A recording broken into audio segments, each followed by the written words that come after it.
It's our first live video. We are not tech savvy. We're still trying to work it out and hopefully work our skills with technology and also our interpersonal skills, because we're kind of introverts and we do recognize the value of connecting with people, but it's not that easy. So I myself is trying to improve my way of communication, which will be helpful not only with us having a better channel or a page, but will also help us with our jobs and in our careers. So. Yep.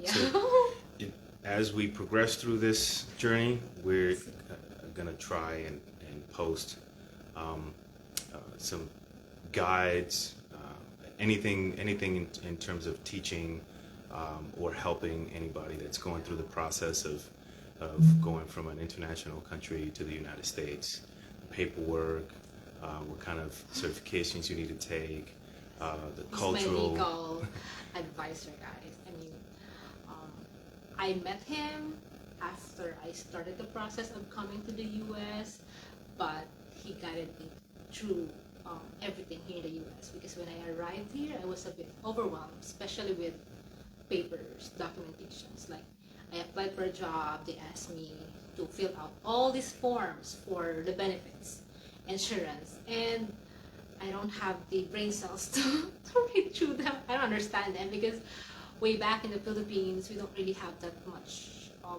concepts of health insurance.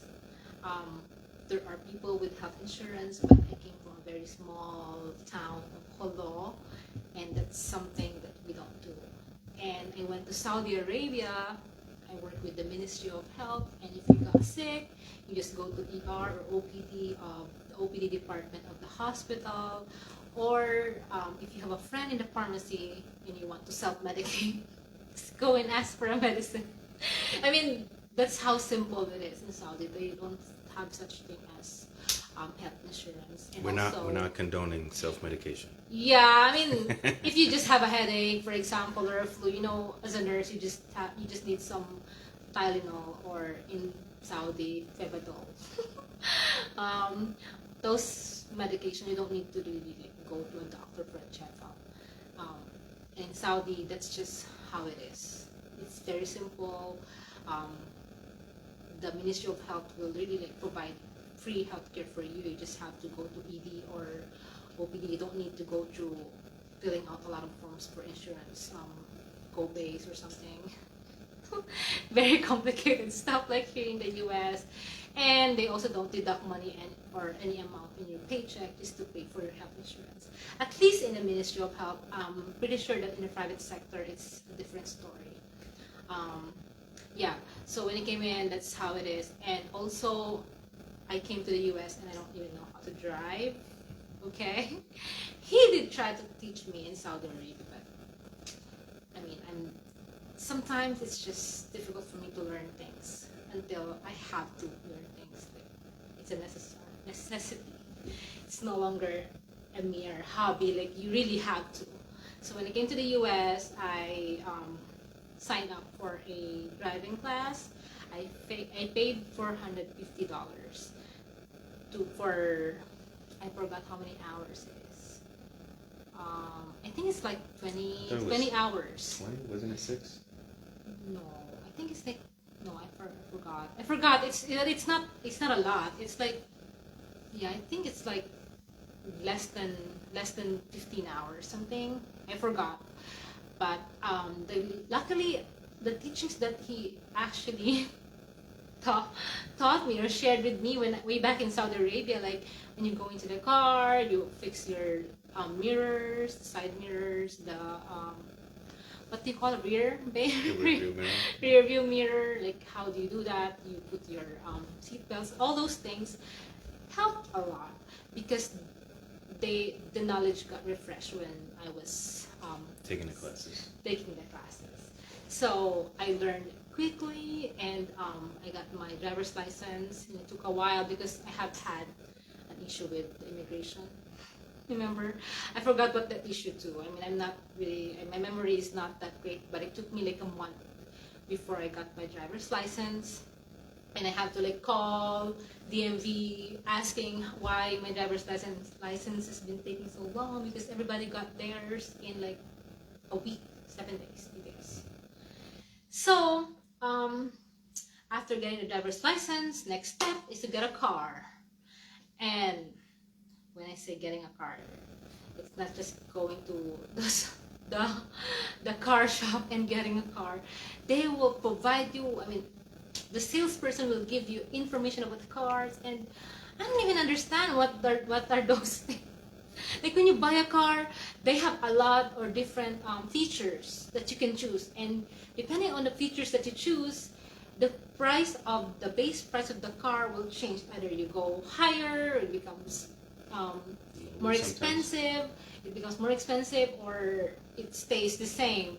So with me, I don't have any knowledge about cars. So my legal expert here told me that I need this, and that. Like for example, for the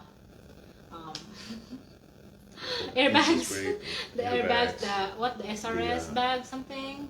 On the side view, the passenger side airbags, the lane assist, the automatic steering, anti-lock brakes, which most of the cars come with, but sometimes depending on what model you get, it may not have it.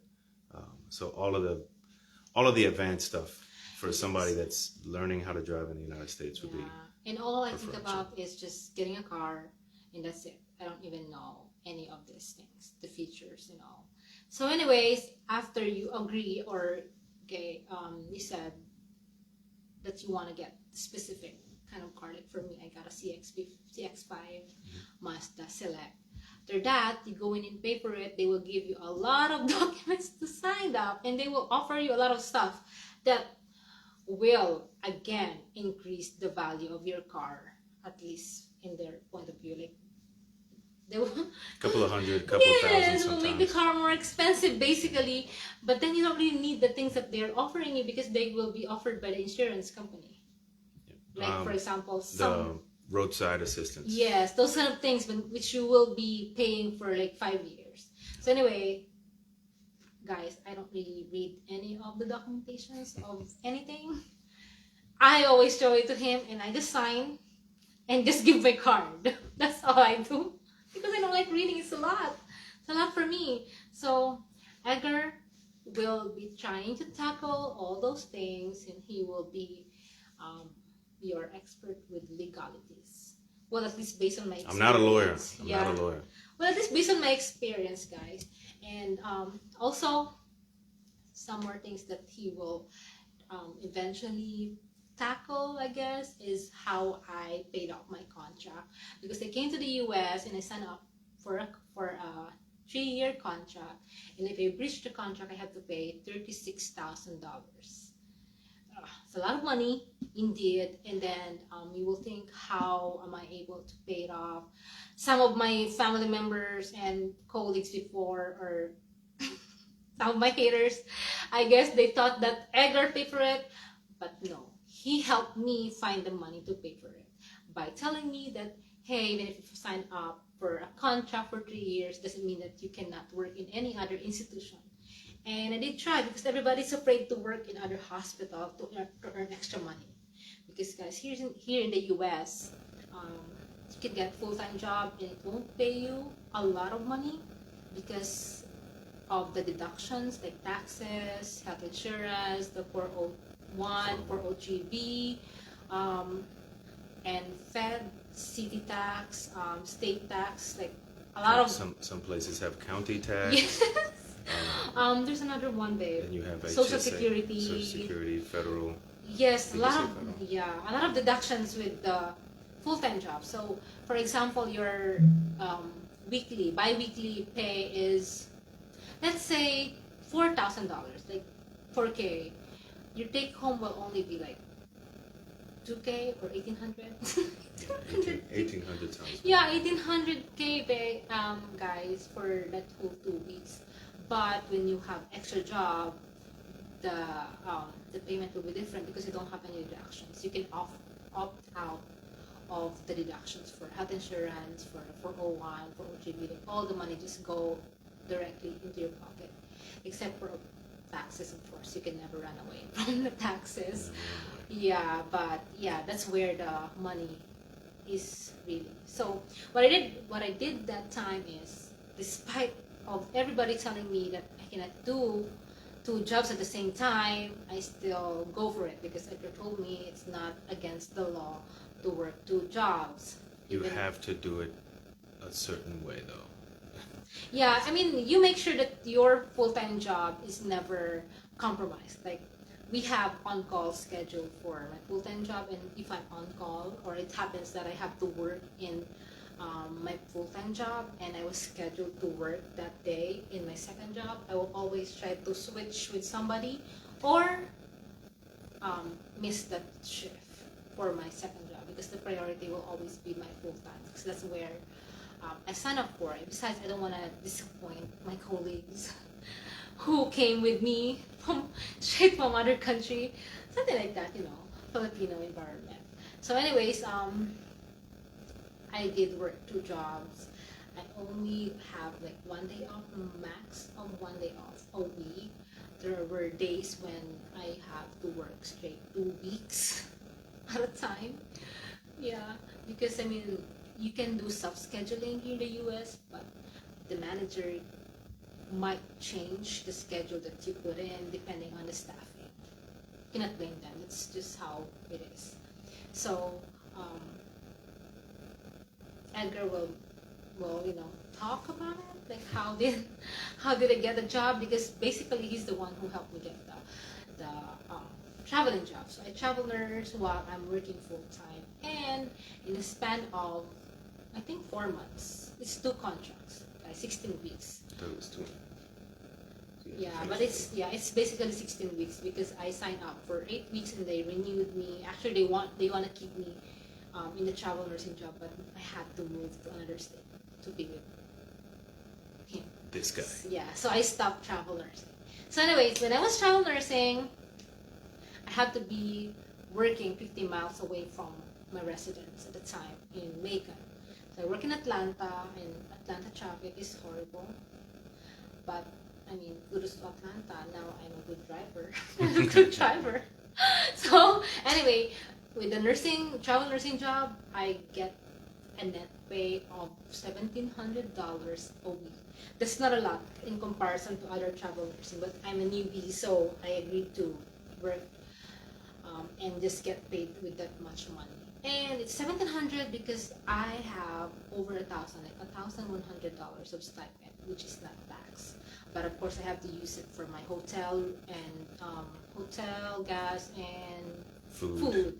Yeah, but you don't. I mean, us Filipinos don't really spend that much money for food, Most of the time, we buy groceries for a week, and that's where all our meals will come from. We don't really eat out every time. So, yeah, Mostly, able to save. Mostly went on the hotel. Yeah. Hotel and gas. And besides, most of the time, Edgar will send food to me via DoorDash in the hospital. So anyways, was able to save up $36K in that 16 weeks job in Atlanta. Yep. And I paid off my contract in full. So it's possible, but it's not easy. Yeah. And then if you have kids or if you have another dependent that you're bringing with you here, it gets much more challenging to be able to do it. So she was fortunate enough to be able to do it because she was by herself. Yeah. And she did have some help, but she was determined. Yeah. To be able to get there. It very, very exhausting. I was so determined. I don't know where I got the determination, guys. Because nowadays, after I moved to Missouri, I am just lazy.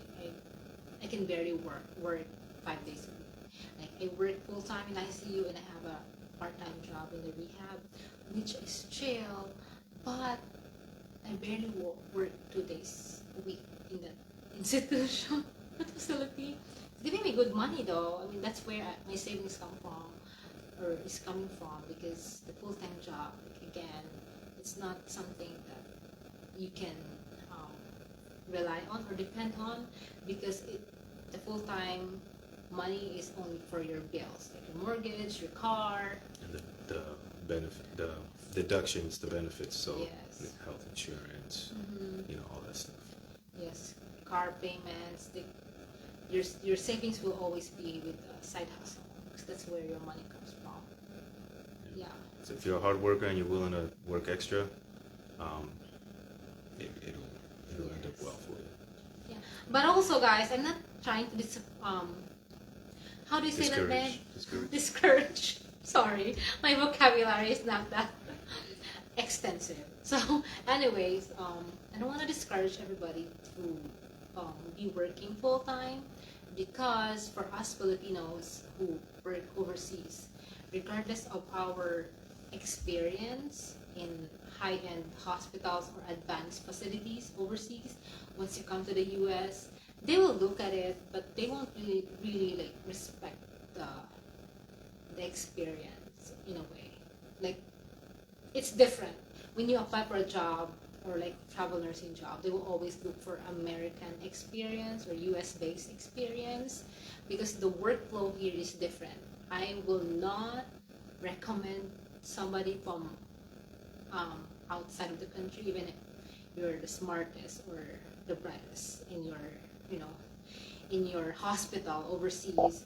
You come here to the US, you still have to work or sacrifice few months in work in US based facility, because the workflow, the system is different.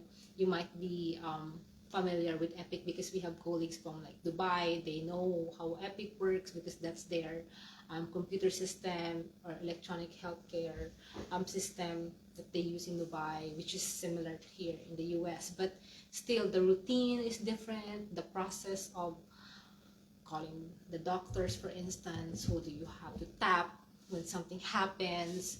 Where do you go? Who do you call for certain steps that is very important in the hospital here in the US? It is different from what we do in the Middle East, for example, or overseas. So coming here, you really have to sacrifice few months to a year. Like for me, I'm still not confident to be working outside of my comfort zone right now, like my full-time job, because I know there's still a lot to learn.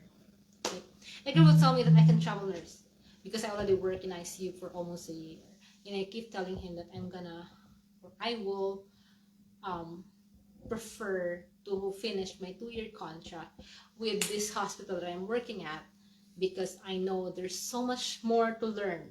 Every single time, every single day, there's something new that arrives or appears or that I encounter, and I said, oh, okay, yeah, that makes sense, and I learned something new.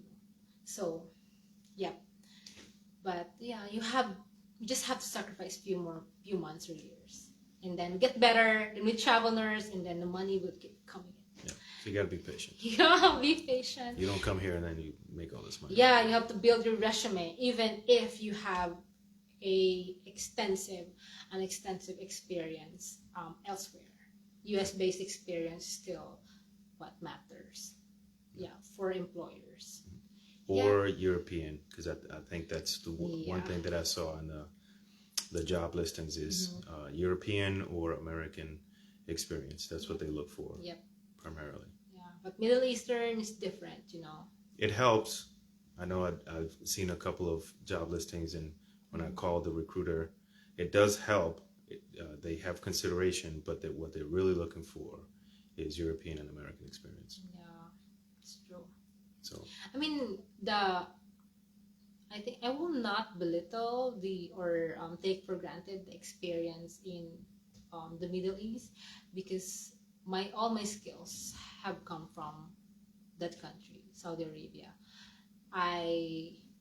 After I graduate in college, I work as a clinical instructor for for a year or two, I forgot. And I mean, it's a small institution, but it really helps me a lot when it comes to my finances. And then I volunteered in a secondary hospital. In secondary hospital in the Philippines, babe, is in you compare it to the US, it's like suburban or rural hospital, really. Yeah, you cannot even compare it to an urgent care here in the city. It's different, like small hospital that closes at 6 p.m. and opens the next day. Like if somebody needs a hospital or a doctor, medical attention, they have to like knock on the doors, and then we have to check and open the door so they can come in. Like it's not open for 24 hours. So that's where that's where my experience is. And luckily I think the hospital director at the time, she already passed away, Dr. Lakian. She always helped out nurses from our province. Like, you know how when you work abroad, overseas, you need a certain amount of experience. And she is super nice that she will help us out, like getting us to volunteer and then give us work experience in return that we can use to apply for overseas job. Yeah. So anyways, but the job itself from that small town is very negligible. It's not really that much, yeah, because we don't really have facilities. We don't have equipments or advanced technology. Advanced equipment. Yeah, we don't have any. Everything, even the blood pressure cuff, it is manual blood pressure cuff. And but I deliveries. think it's still good, because if somebody's coming, they already have the basics done, and Well, it becomes easier to learn. Well, it's different. Like I said, we have a big, not a big hospital, but the biggest hospital in our province. I think I forgot the name of the hospital. IPHO. I tried to apply in that hospital, you know, and I have a very good credential because I graduated with flying color star in college, but because I don't have the name, the family name that's, you know, respected in the community in our province, I was never able to get in. Like as soon as I applied, I was rejected. That's why I ended up working as clinical instructor, because in private sector they look at your credentials and hire you based on your knowledge and skills. Yeah. So and Dr. Lakian, it's just, you know, just happened that I have a friend who knows her, so I was able to get in and work in that Panama District Hospital, and I got an experience that I was able to put in my resume. So I applied for Saudi Arabia. In Saudi Arabia, guys, I was so lucky because at the time they don't have a lot of staff in every department, and then in our batch we took like tests and examination, and I got one of the highest scores, so I was assigned in ICU.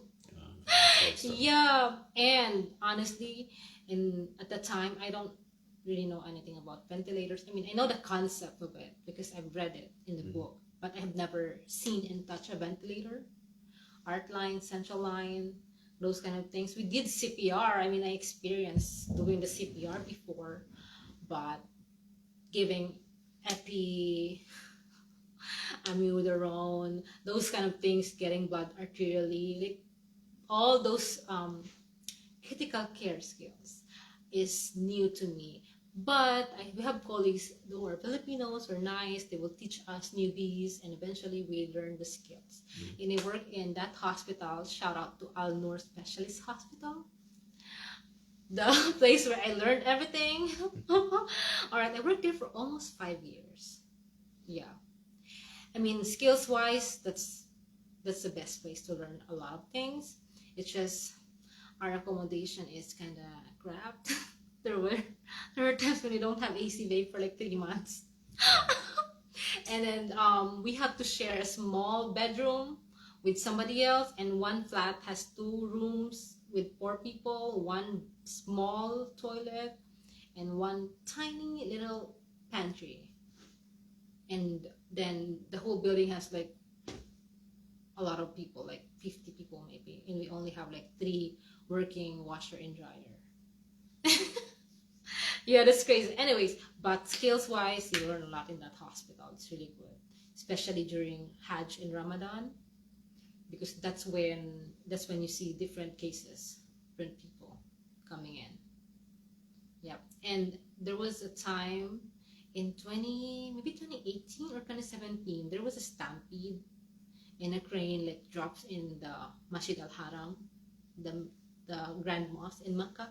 A lot of people have head injury, and because the OR is full, we have to do crane at bedside in ICU.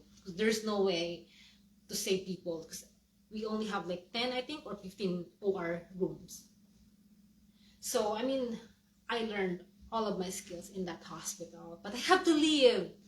And the reason why I have to leave because I have to take the NCLEX exam, and I requested for a vacation on, I think, May, so I can take my exam in May 27, 2019. And my head nurse said, no, cannot do it because it's Ramadan. They don't have enough people. Because guys, during Ramadan, most of the locals are on vacation. So as expats have to cover for most of them. At the time, I don't know how it is now because, I mean, the change is significant in Saudi. I mean, changes have been a lot nowadays in that country. So that was way back. I'm not talking about now. Maybe it's different. Be safe. So yeah, and so what else? I think you covered everything. It's a pretty long intro now. Yeah, long intro, but I really love my days in Makkah. Although there's a lot of controversies, I've been involved in a lot of controversies. I'm pretty sure a lot of people doesn't really like me, But yeah, it made me strong, smart, skillful, and look at where am I right now. Did I say it correctly, babe? Sometimes my grammar can be wrong, It's all right. That's why Look at where I am right now. Yeah, so, and I mean, I came here and I cried for a few months, 2 months, 3 months. When you started? Yeah, when I started in ICU over here, I cried. Not because I don't know what I'm doing, guys, but it's just the routine is different. It's too fast-paced, and you have to know everything because every people here, or most people, I will say, know what they're doing. Like, as simple as knowing when to call a chaplain. That can be considered as skill. Like, you have to know when you need to call the chaplain. Like, we have a patient who has a hemorrhagic stroke, and half of the patient's brain is dead and all, and the patient's and the family is kind of like upset or unhappy. You have to know when to call. You have to call the chaplain for those kind of things to support the family. So those simple things that is neglected in other countries. We don't call an imam when somebody is dying in Saudi Arabia. We don't call. I think the only person that call us is the organ transplant Scott, I think, Saudi Commission on Organ Transplant. Yeah, but we don't call a chaplain or a religious person to come and pray for the family or the patient himself. Here in the US, they're very big with that. You have to call the chaplain if the patient is about to die or could possibly die, because you have to find somebody to support the family, because you cannot do that. You're busy doing nursing jobs. So you cannot neglect. It's a holistic care. You don't just care about the patient, you care about the family as well. So they're big with that. And also they're big with satisfaction, patient and family satisfaction. So you make sure you don't get upset with the patient. You never know, that patient can be the reason for you to lose your license, or will make you unemployable. So you have to be very careful. Even if you're so annoyed already, you have to always be professional. Yeah, guys. So it's different, in Saudi Arabia, you just do things. If the family has question, you call the doctor. Hey doc, can you talk to the family? Things like that. I mean, I have not even learned Arabic very well in Saudi, because you don't really need to talk to people when you are an ICU nurse in Saudi.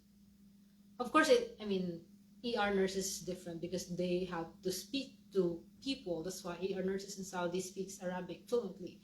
but as an ICU nurse, it's different. So I cry for first 2-3 months. But eventually get used to it. I mean, skills wise, guys, I have no issue with it because, like I said, Saudi Arabia have really helped me when it comes to skills. They can throw me anywhere and I can do the skills thing. It's just the interpersonal stuff that really challenges me. Like, I don't know what to do. Yeah, and also, I mean, my English is not that great. I would say that my English is fine. It's just when you're in front of Americans, especially the, should I say color? I don't want to say the skin color. Like there are Americans who are very big with, or very formal. Their English is very formal. Unlike in Atlanta, they're not that formal. But here in the Midwest, it's different. Like the way they speak to you, so it makes you feel stupid, you know. And it makes him feel low and incompetent and very, very moron. Very dumb. Yeah, very dumb. Because of my vocabulary is not that extensive. You have to have a very wide vocabulary when you're speaking to people here in Midwest. Yeah. So when you call a doctor, you have to make sure that you say things a certain way. And initially, I go around the bush. Like my sentence is like, I will talk long, like 2-3 sentences when I only need one thing, you know. Why do I need to explain such stuff? But eventually I learned and watched how other people are talking, how do they communicate with other people or other healthcare team. Then I keep improving. I mean, I feel like I'm improving because I feel better able to communicate with other people, especially doctors. Yeah, because here, guys, always have to call the doctors. You cannot, I mean, they will put standing orders like for blood pressure, which you have to like see in the orders. They have targets, but in ICU it's very unpredictable. You can have a patient who is talking to you and then suddenly the pupils is dilated and you have to call the doctors, you know. And you have to make sure that you communicate effectively.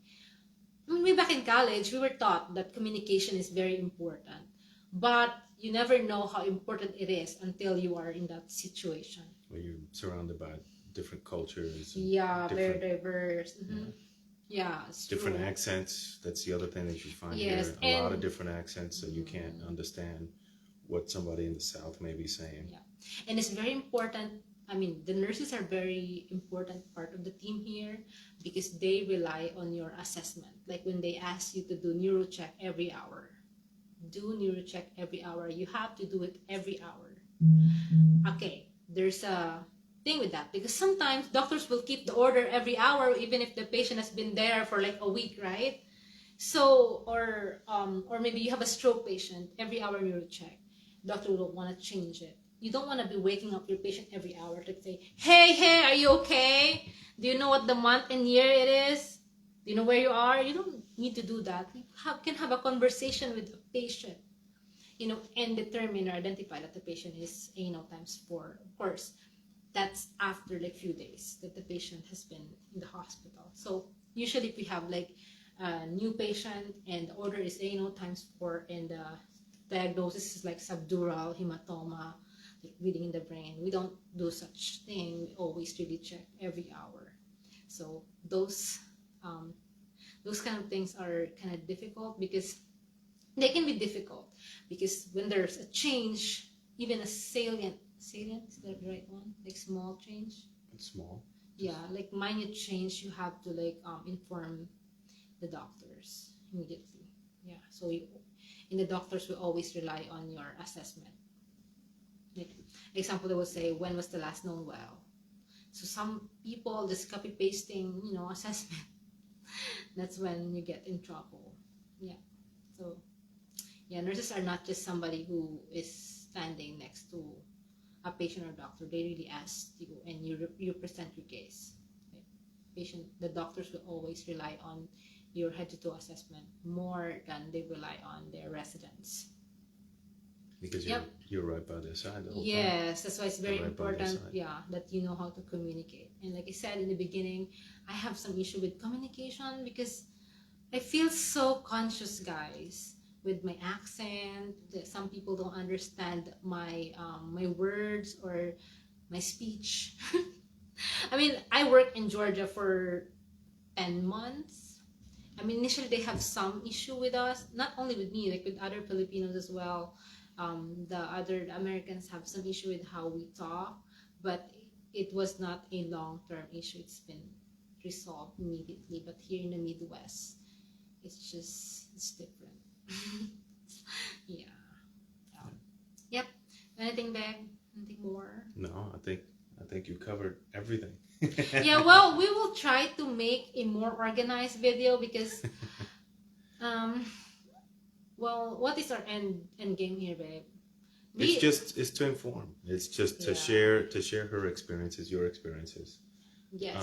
and hopefully be able to provide some sort of value in terms of whoever's coming to the United States or somewhere else that's a nurse, so that their path is much easier and more informed. Yeah.